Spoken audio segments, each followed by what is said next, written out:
Chris Boyes talked to us about the Concorde for the second time. Riveting stuff, really fascinating, and I would always like to have had a ride. Closest I came, however, was Murray Corf, a friend of his, and his boss at one stage went for a run on Concorde. I relayed this to Chris.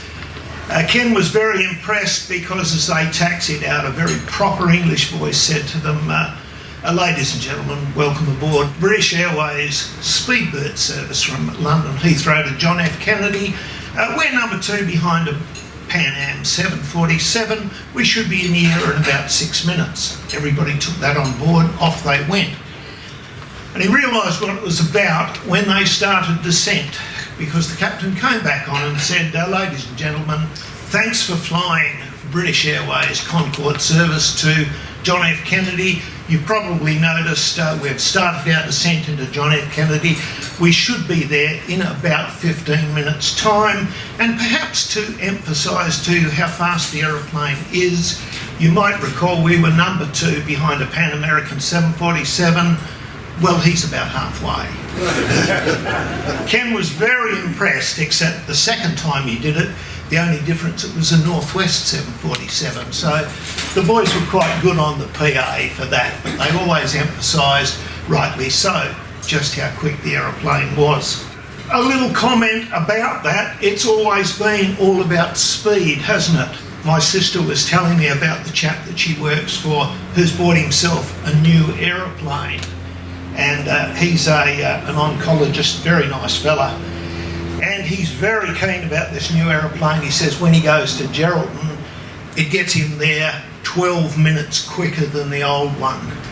I said to Wendy, if we all profess to love flying and being up there, why do we rejoice so much when we get out of the air 12 minutes earlier?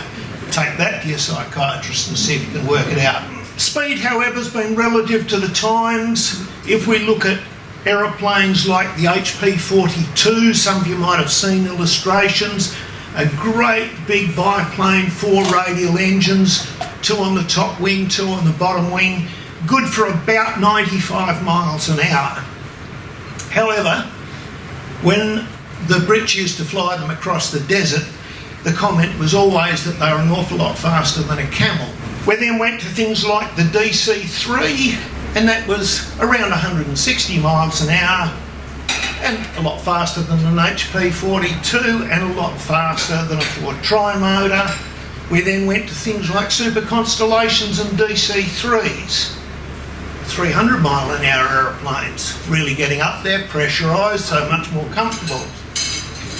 Murray Corf and I were coming back from Oshkosh in 2007. We'd caught a plane from Chicago to Detroit.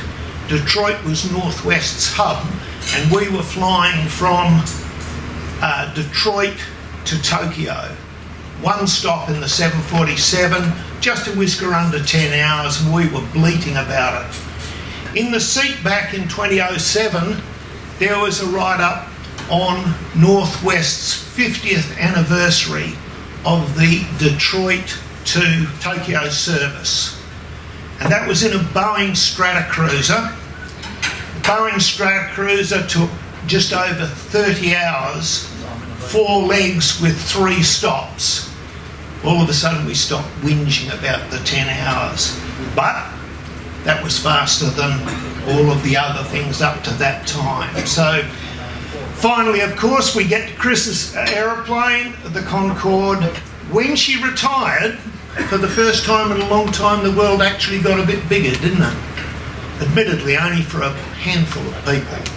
But yes, most certainly, we were suddenly back to subsonic aeroplanes.